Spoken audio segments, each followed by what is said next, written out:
सवाल किसी और ने नहीं बल्कि परिवार ने उठाए हैं। परिवार का ये आरोप है कि पति और सास दोनों दीप्ति को परेशान करते थे। बहू दीप्ति की पुलिस को एक डायरी मिली है। सूत्र के अनुसार इस बात की जानकारी है कि उस डायरी में बहुत सारी चीजें लिखी हैं। डायरी से खुदकुशी के कारणों का भी खुलासा हो सकता है। डायरी में दीप्ति ने अपने पति के साथ विवाद का जिक्र भी किया है। दीप्ति ने इस बात का भी जिक्र किया है, जो जानकारी निकल कर आ रही है, जानकारी ये भी है कि जो दीप्ति के पति हैं, दीप्ति के पति का संबंध बताया जा रहा है कि दक्षिण भारतीय कलाकार से था और उन्होंने 2 शादियां की थी। इस बात का जिक्र किया जा रहा है। उसमें एक पत्नी उनकी दक्षिण भारतीय कलाकार थी। लिहाजा दीप्ति ने इस बात का जिक्र अपनी डायरी में किया है कि जब जिंदगी में प्यार ही नहीं है, भरोसा ही नहीं है, तो फिर जी के क्या होगा। आपको ये भी बता दें कि जो दीप्ति की डायरी मिली है, डायरी के पन्ने आप देख रहे हैं, उन पन्नों में सुसाइड के लिए किसी को जिम्मेदार ठहराते हुए नाम का उल्लेख नहीं किया गया। सुनिए। हाँ, तो मैं कहना चाहता हूँ कि दोनों फैमिलीज के लिए बहुत बड़ा लॉस है। सारे बहुत दुखी हैं, सारे इसको समझ नहीं पा रहे हैं अभी तक जो हुआ है। और हम दोनों फैमिलीज ने मिलकर डिसाइड किया है कि हम लोग इसको एमिकेबली आज क्रिमेशन करेंगे इकट्ठे। 4 बजे का 4 या 5 बजे का समय तय हुआ है। दोनों फैमिलीज इकट्ठे हैं इस ग्रीफ के मोमेंट पे। और हम चाहते हैं कि मीडिया में जो भी अनस्क्रूपलस रिपोर्टिंग हो रही है वो ना हो। फैमिली की प्राइवेसी को रिस्पेक्ट किया जाए।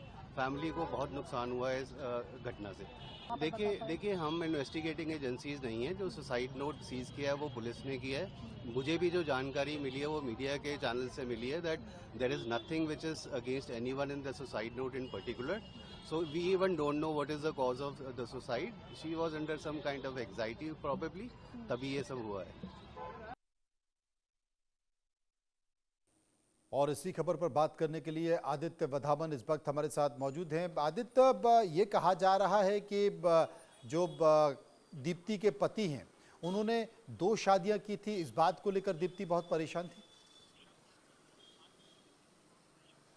जी बिल्कुल, अगर हम देखें तो काफ़ी जो पुलिस इन्वेस्टिगेशन अभी चल रही है इस पूरे हाई प्रोफाइल केस में, दीप्ति के जो पूरी कुछ रिपोर्ट्स, जो दीप्ति चौरासिया के जो भाई हैं वो जो है दीप्ति की सास पे और दीप्ति के पति पर इल्ज़ाम लगा रहे हैं कि उनको मेंटली टॉर्चर करा जा रहा था। और उनके दूसरी शादी ही नहीं, उनके जो पति थे दीप्ति के पति हैं, उनके कुछ एक्स्ट्रा मैरिटल अफेयर भी थे, जिसकी वजह से दीप्ति बहुत ज़्यादा परेशान चल रही थी, मेंटली डाउन चल रही थी। उसी वजह से उन्होंने ये कदम लिया। तो कहीं ना कहीं जैसे जैसे पुलिस की तफ्तीश आगे बढ़ेगी इस पूरे केस में सारी और चीज़ें निकल के आएंगी।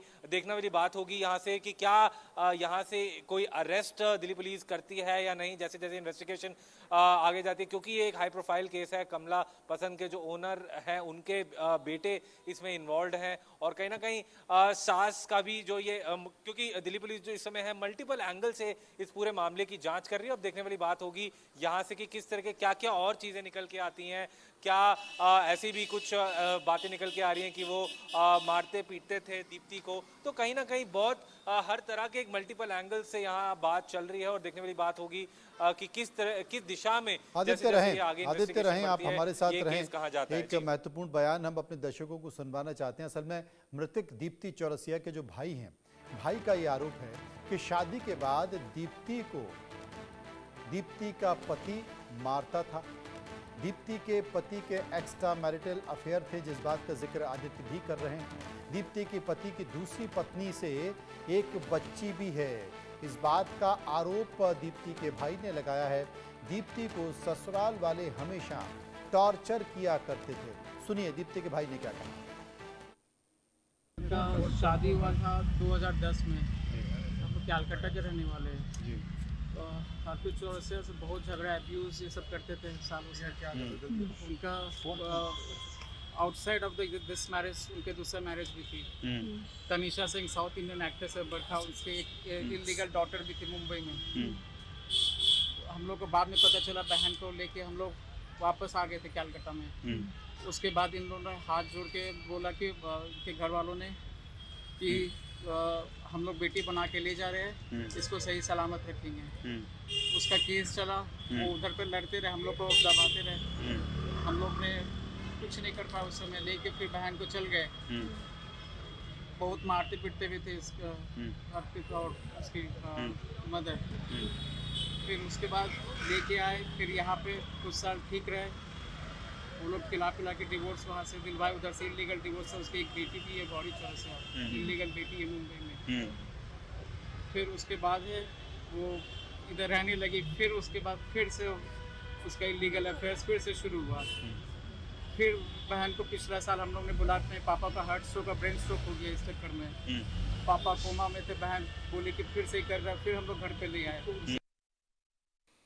तो दीप्ति के भाई ने साफ तौर पर आदित्य ये आरोप लगा दिया था कि दीप्ति को मारा जाता था, पीटा जाता था, बात तलाक तक आ चुकी थी। उनकी दूसरी शादी भी हो चुकी है, जो कि दक्षिण भारतीय एक एक्ट्रेसेस हैं, और उनसे एक बेटी भी है जो कि मुंबई में रहती थी। और यही कारण था विवाद का कि दीप्ति को टॉर्चर किया जाता था। दीप्ति इस बात को लेकर बार बार सवाल भी उठाती थी।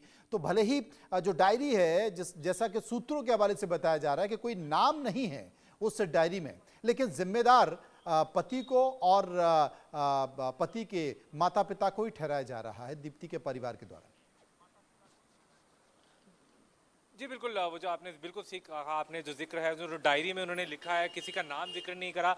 तो कहीं ना कहीं दीप्ति ने उसी वजह से दीप्ति चौरसिया जो है परेशान थी कि उनके पति की दूसरी बीवी थी, उनके कई एक्स्ट्रा मैरिटल अफेयर थे। उनको कहीं कितनी बार ऐसा भी हुआ कि उनको फिजिकल वायलेंस दीप्ति चौरसिया पे की गई। और कहीं ना कहीं देख सकते हैं कि काफ़ी जो वो प्रताड़ना सह रही थी, काफ़ी प्रताड़ना के बाद उन्होंने ये एक्सट्रीम स्टेप लिया। हमने देखा किस तरह से कल जो है उनकी जो बॉडी है पोस्टमार्टम के लिए सफदरजंग अस्पताल में उसको लेकर जाया गया। तो कहीं ना कहीं इसमें मल्टीपल एंगल्स हैं। जैसे जैसे पुलिस की तफ्तीश आगे बढ़ेगी, क्योंकि ये एक हाई प्रोफाइल अब केस बन चुका है, जैसे जैसे पुलिस की तफ्तीश आगे बढ़ेगी और इसमें और चीज़ें निकल के आएंगी कि एग्जैक्ट और क्या क्या उसके दीप्ति के जो पति थे और उनकी सास जो थी क्या क्या जुर्म उन पे कर रहे थे और किस तरह की चीज़ें और दीप्ति को सहनी पड़ी थी। सारी चीज़ों का खुलासा जैसे जैसे तफ्तीश आगे बढ़ेगी और चीज़ें निकल के आएंगी। जी, आप बने रहें, खबर पर नजर बनाए रहें। आदित्य, आपके पास वापस हम आते रहेंगे। फिलहाल खबरों के सफर में नहीं, बाकी की खबरों के लिए आप चलते रहिए।